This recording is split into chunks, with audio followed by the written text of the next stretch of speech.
a somber revelation at Evergreen Cemetery. The light November rain had turned Evergreen Cemetery into a melancholic tableau when Eleanor Thorne witnessed a scene that would forever alter her life. There, before the polished granite of her son Julian's tomb, a young woman in a modest service uniform held a small child, both weeping as if their world had just crumbled. Eleanor halted abruptly, her gloved hands tightening around the bouquet of pristine white lilies. At 55, the formidable CEO of Thorne Innovations had never encountered these two individuals before. Yet, something in the woman's posture and the child's delicate features sent an inexplicable jolt through her heart. "Excuse me." Eleanor's voice sliced through the cemetery's silence like a cold blade. "This is a private moment.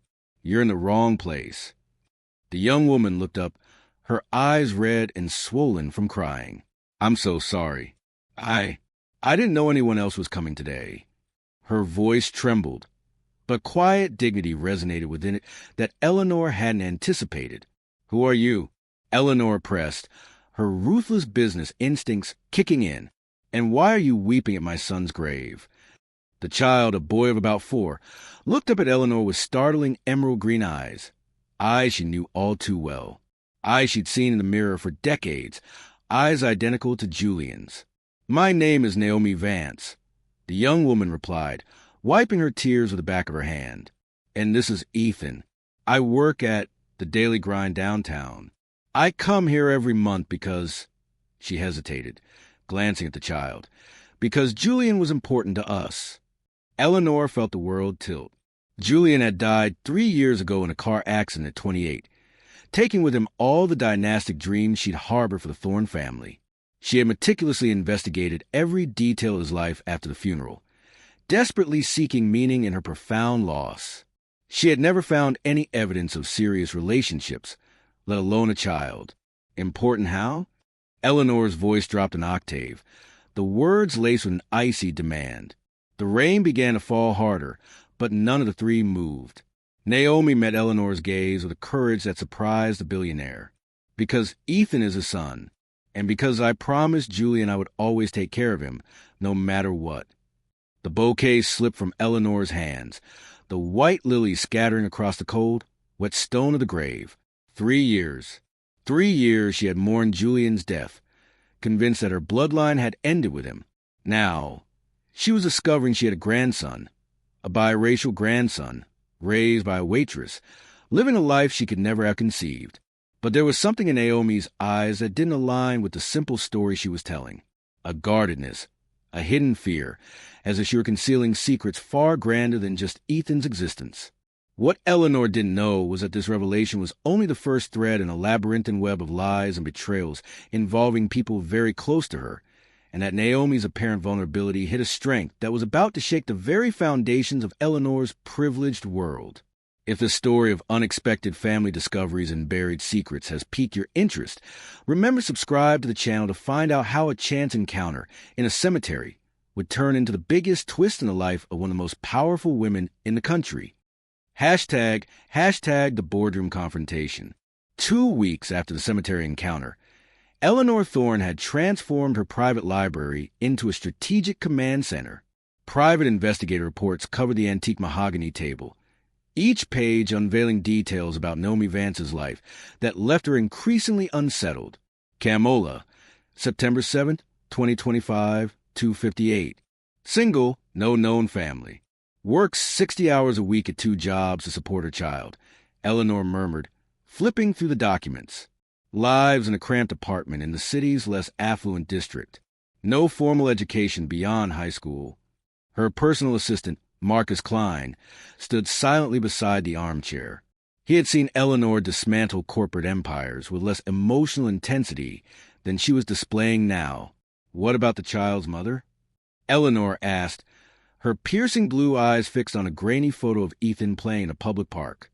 "Here's where it gets interesting," Marcus replied, opening a separate folder. "We couldn't locate a birth certificate, hospital records, or any official documentation regarding who gave birth to Ethan. It's as if his biological mother never existed." Eleanor tapped her fingers on the table, a habit her executives had learned to dread.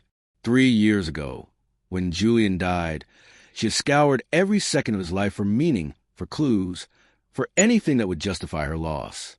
She had found no evidence of any serious relationships.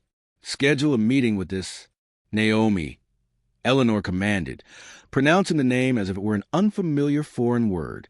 "In my office tomorrow at 2. The next day, Naomi arrived at Thor Innovations headquarters, wearing her best and only suit purchased from a thrift store. The 60-story building seemed to dare her to enter, its glass walls reflecting a distorted version of herself.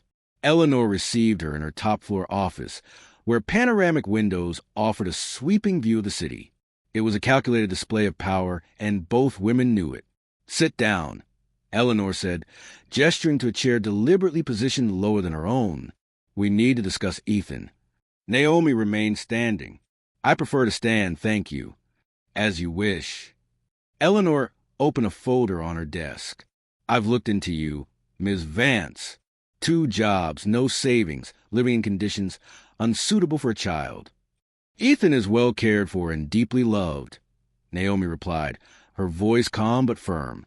Eleanor offered a faint smile that didn't reach her eyes. "I'm sure you do your best, but a Thorne child deserves more than your best. He deserves the absolute finest money can buy. And what exactly are you suggesting?" $200,000, Eleanor stated, sliding a check across the gleaming table as a starting offer. "Ethan will come to live with me, receive the education he deserves. The future Julian would have wanted for him. You can visit him on weekends, of course." Naomi stared at the check as if it were a venomous snake. "Are you trying to buy my son?" "He is not your son." Eleanor's mask of civility began to slip. "He is my grandson, blood of my blood. And frankly, a waitress in her 20s simply cannot offer him what a family like ours can." "Family?" Naomi let out a short, humorless laugh. "Eleanor, may I call you Eleanor? You want to talk about family? Ethan has called me Mom for 3 years. I wake up with him in the middle of the night when he has nightmares. I teach him math at the kitchen table. I read him bedtime stories. That's family." Eleanor rose, her height towering over Naomi. "Noble sentiments, but the reality is harsh. You work like a slave to pay rent that probably consumes half your income.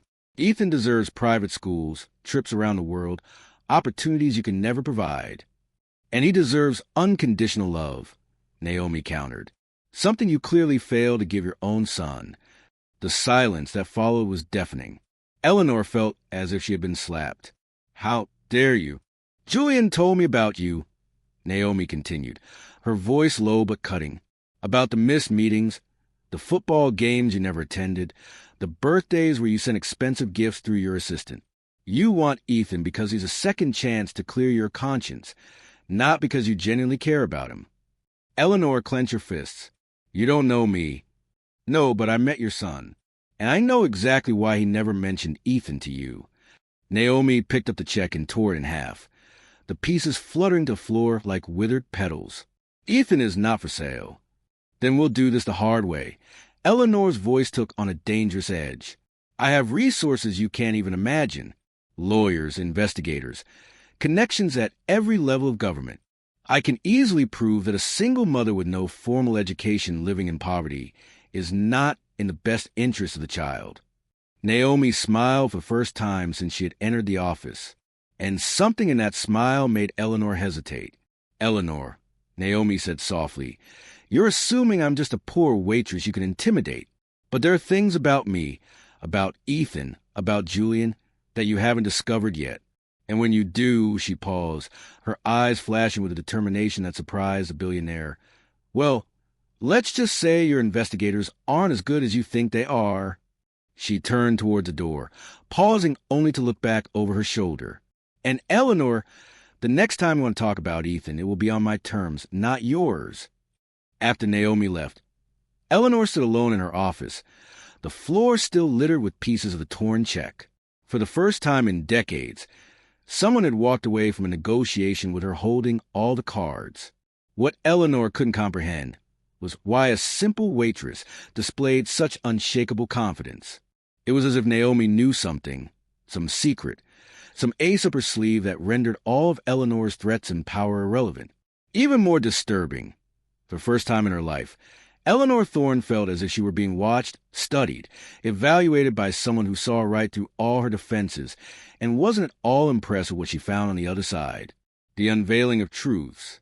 3 days after the confrontation in the office, Eleanor received a call that left her stunned. Her lead attorney, Mr. Wallace of the renowned firm Sterling and Rhodes, sounded nervous, something exceedingly rare in their 20 years of partnership. "Eleanor, I need to tell you something about the custody case," he said, his voice tense.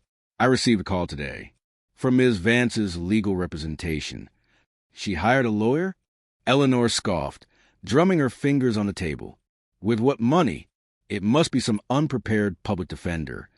"Actually," Mr. Wallace paused, "it's Windsor, Hayes, and Green. They're representing her pro bono." Eleanor nearly spilled her expensive herbal tea. Windsor, Hayes, and Green was one of the top 3 law firms in the country, specializing in civil rights cases and famed for never losing a major court battle. "That's impossible. Why would they be interested in some waitress?" "I don't know, but there's more. They've already filed a preemptive petition claiming that any attempt to forcibly remove the child would constitute legal kidnapping based on socioeconomic discrimination." Eleanor hung up the phone hard enough to crack the receiver. Naomi had played her first card, and it was a far more powerful one than Eleanor had imagined possible. Meanwhile, in Naomi's modest apartment, a very different meeting was taking place. The room was crowded with people Eleanor would never have expected to find there. Dr. Evelyn Reed, a professor of law at Capital University, investigative journalist Sarah Chun, known for her groundbreaking reports on corporate corruption, and at the center of it all, an elegant woman in her 50s whom Naomi treated with obvious affection and respect. And Aunt Vivian. "Thank you for coming," Naomi said, hugging the woman. "I know you had a long flight from Riverbend." Vivian Vance smiled, her intelligent eyes sparkling with the same fire Naomi had shown in Eleanor's office. "When you called me and said the time had finally come, I canceled all my appointments. We've been waiting for this moment for 3 years." Ethan played on the floor, oblivious of the gravity of the conversation around him. "Doctor." Reed opened a thick folder filled with documents and photographs. "Naomi, are you sure you want to do this?" she asked. "Once we start, there's no turning back. Eleanor Thorne has immense resources and will not hesitate to use all of them." "Dr. Reed," Naomi replied, her voice calm but resolute, "I've been preparing for this moment for 3 years. Every night class I've taken, every law book I've devoured, every contact I've cultivated, it's all been protect Ethan and honor Julian's memory." Sarah Chun looked up from her laptop. "The evidence you've gathered is impressive, Naomi. 3 years of meticulous documentation of Thorne Innovation's questionable business practices, including bribes to local politicians and systematic labor violations." Vivian walked over to the window, gazing out at the modest view from the apartment. "Eleanor thinks her wealth makes her untouchable. She has no idea that my niece has spent the last 3 years studying her every move, every dirty deal, every tax evasion scheme. Aunt Vivian taught business law at Riverbend University for 30 years. Naomi explained to Dr. Reed. "She's the one who taught me that knowledge is the only weapon they can't buy or steal from you." Naomi's phone rang. It was Eleanor, clearly seething. "What game are you playing?" Eleanor screamed into the phone. "Windsor, Hayes, and Green. How does a waitress get lawyers of that caliber?" Naomi put the phone on speaker, allowing everyone to hear. "Eleanor, I warned you that there were things about me you hadn't discovered yet. I don't care what tricks you're using. Ethan is my grandson, and I have unlimited resources to get what I want." "Unlimited resources?" Naomi smiled, looking at her allies. "Eleanor, you're assuming that money is the only kind of power there is. But what if I told you there's something much more powerful? And what would that be?" "The truth." Eleanor laughed dismissively. "Truth doesn't pay expensive lawyers." "You're right," Naomi agreed. "But the truth about your illegal business dealings, about how you built your empire through fraudulent contracts and systematic bribery, that truth is worth much more than money to certain people." The silence on the other end of the line was deafening. "You're bluffing," Eleanor finally said, but her voice had lost its previous confidence. Sarah Chun from the City Sentinel would like to speak with you, Naomi said, handing the phone to the reporter. Good afternoon, Ms. Thorne, Sarah said, her voice professional. I'm finalizing an investigative series on questionable corporate practices. I'd like to give you the opportunity to comment on the allegations we've documented. Eleanor hung up immediately. Vivian smiled, proud of her niece. Naomi, you've learned well. Never attack head-on when you can flank. Dr. Reed closed her briefcase. The legal strategy is solid. We have precedents where attempts to remove children based purely on socioeconomic status have been deemed discriminatory. And I have 3 years of research on every dirty deal Eleanor has ever made, Sarah added. Contracts with shell companies, suspicious payments to public officials, covered up environmental violations, enough to destroy any reputation. Naomi picked up Ethan, the boy smiling innocently at the adults around him. What Eleanor doesn't understand is that I'm not just fighting for Ethan. I'm fighting against a system that believes money buys everything, including the right to destroy families. Vivian approached, placing her hand on Naomi's shoulder. Your mother would be so proud of you, daughter. She always said that education was the only inheritance no one could ever take away from you. Aunt Vivian raised me after my parents died. Naomi explained to the others. She taught me that it doesn't matter where you come from, but where you're going. And she taught me that sometimes to protect what you love, you have to be willing to go to war. The phone rang again. This time it was Eleanor's lawyer. Ms. Vance, my client would like to propose a settlement. $500,000 in supervised visits. Naomi looked at her allies, all shaking their heads. Mr. Wallace, tell your client that Ethan is not for sale at any price. And tell her she has 48 hours to withdraw any legal threats against our family or else. Or on Monday morning, the City Sentinel will publish a full series on questionable business practices of Thorne Innovations. And I'm sure the IRS will be very interested in some of the documents we've obtained. After hanging up, Sarah smiled. Naomi, are you ready for this?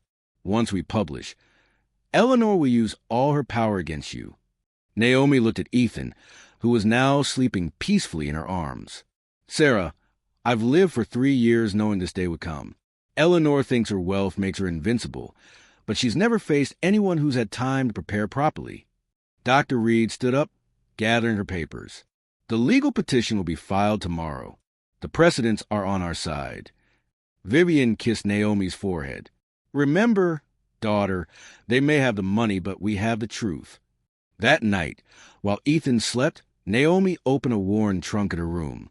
Inside were diplomas from night law school, certificates from business management programs, letters of recommendation from renowned professors, and at the bottom, a faded photograph of her with Julian and a young woman with fair skin. The photograph Eleanor had never seen. The photograph had explained not only who Ethan's mother was, but why Naomi had prepared so meticulously for this confrontation. Eleanor Thorne was about to discover that underestimating someone can be the most costly mistake a person can make, and that sometimes the sweetest revenge doesn't come through brute force, but through patience, preparation, and the perfect moment to reveal truths that some people would do anything to keep buried. What Eleanor didn't know yet was that the battle for Ethan's custody was only the first move in a much bigger game. A game Naomi had been planning since the day Julian died. And one that was about to expose secrets that could destroy not only Eleanor's reputation, but the entire empire she had built on lies. The fall of the empire. On Monday morning, Eleanor woke to 37 missed calls on her cell phone. Her assistant, Marcus, was outside her bedroom door, holding a tablet with an expression she had never seen before. Genuine fear. Eleanor, you need to see this, he said, handing her the device with trembling hands. The headline of the City Sentinel filled the screen. Empire built on corruption. Leaked documents revealed decades of crimes at Thorne Innovations. Eleanor felt her legs give way. Below the headline, dozens of scanned documents showed fraudulent contracts, illegal payments to politicians, money laundering schemes. Each page was a death sentence for her reputation. How did they get this? She whispered, scrolling frantically through the article. There were photographs of secret meetings she was certain no one had documented, recordings of conversations that should have been private. Her phone rang. It was Mr. Wallace, Her lawyer. Eleanor, it's a complete disaster, he said bluntly. The IRS has already issued search warrants. The FBI is on its way to your estate. And there's more. The Securities and Exchange Commission has suspended all trading of Thorne Innovation stock. Eleanor hung up and immediately called Naomi, her hands shaking with a mixture of rage and despair. "You!" she screamed when Naomi answered. "You did this? How dare you destroy my life?" "Good morning, Eleanor," Naomi replied, her voice as calm as a Sunday morning. "I imagine you've read the news. I'll destroy you. I'll use every resource I have to." "What resources?" Naomi interrupted softly. "Because from what I'm seeing here on the news, your bank account were frozen 15 minutes ago." Eleanor rushed to her computer, her hands frantically typing passwords into banking websites. Asterisk access denied. Access denied. Access denied. Asterisk, this is impossible, she muttered. "Eleanor, there's something my investigators didn't mention," Naomi continued. "Sarah Chin doesn't work alone. She has a team specializing in financial crimes. Every document you fraudulently signed in the last 20 years has been tracked. The television in the living room showed reporters in front of the Thorne Innovations building. Employees were leaving carrying boxes. Their careers summarily destroyed that morning. The name she had built over decades was being publicly smeared live on national television." "Why?" Eleanor asked, her voice breaking. "Why do this to me?" "Because you never asked about Ethan's mother," Naomi said simply. "If you had, you would have found out that her name was Celeste Thorne." Eleanor's blood ran cold. "That's impossible. Celeste was the daughter of Richard Thorne, your cousin, the same cousin you betrayed in 1995 to steal his share of the family business."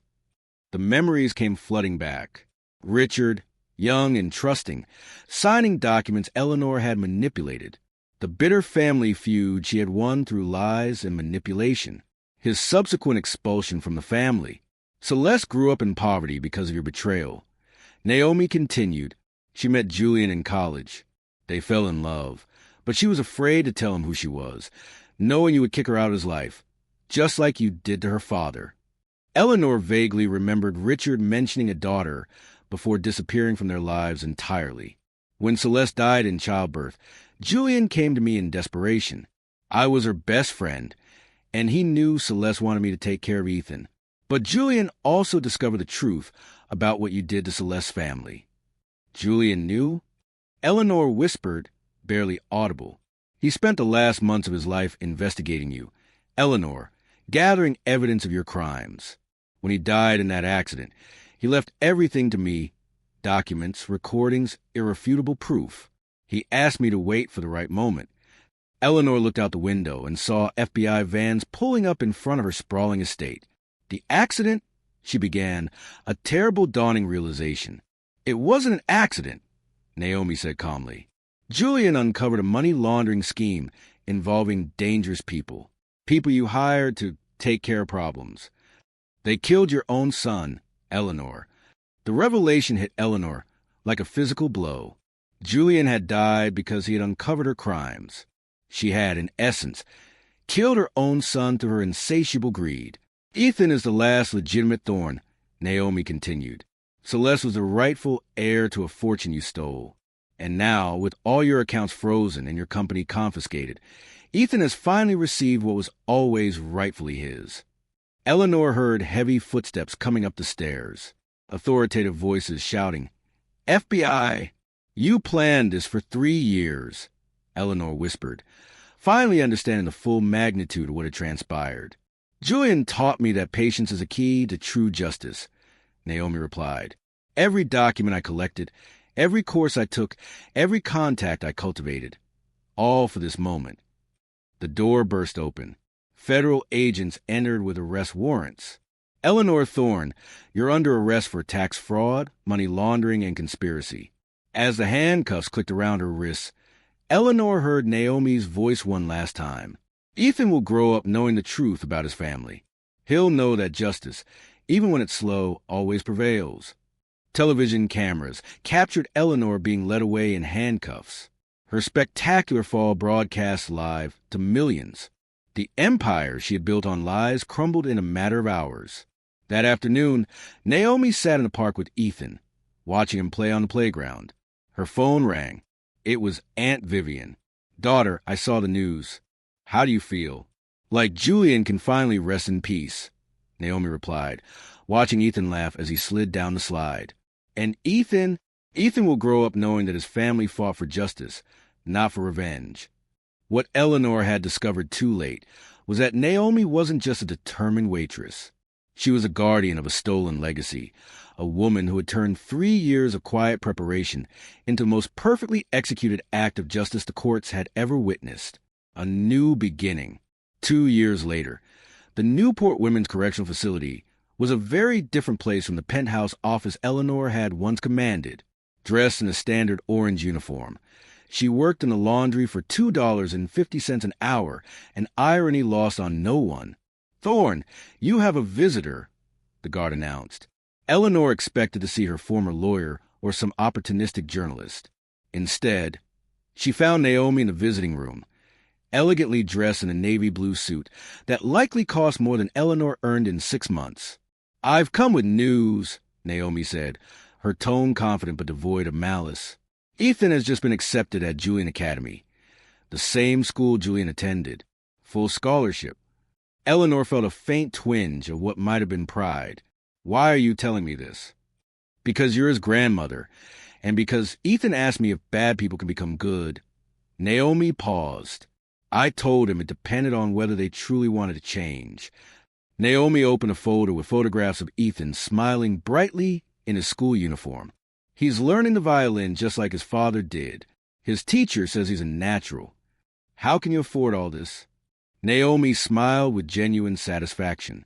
"The fortune you stole from Celeste's family was returned by the courts. Ethan is now heir to the entire legitimate Thorne estate. Ironic, isn't it?" Eleanor closed her eyes. "And you?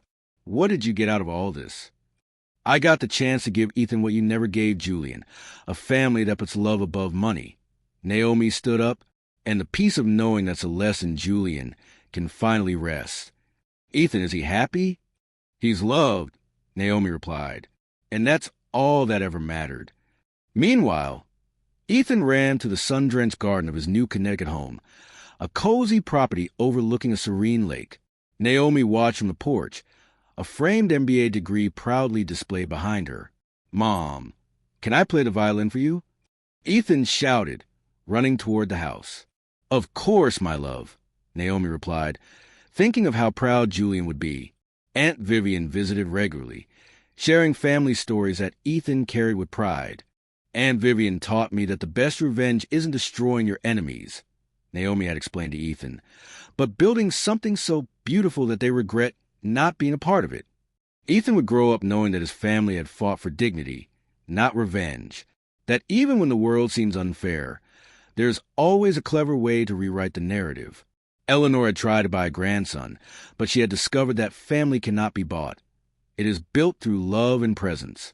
She had lost everything because she confused power with worth, money with dignity. Naomi's real victory wasn't destroying Eleanor. It was building a future where Ethan would never repeat the mistakes of the previous generation, where a child would grow up knowing that identity is not defined by skin color or bank account, but by strength of character and the unwavering love of those who truly care. Eleanor tried to use her money to steal Ethan, but she discovered that true love is priceless. Naomi proved that persistence and intelligence always win over arrogance and prejudice. Have you ever faced someone who tried to diminish your dreams because of your origins? Leave a comment about how you reacted and subscribe to the channel for more stories that prove that true family is built with love, not with money.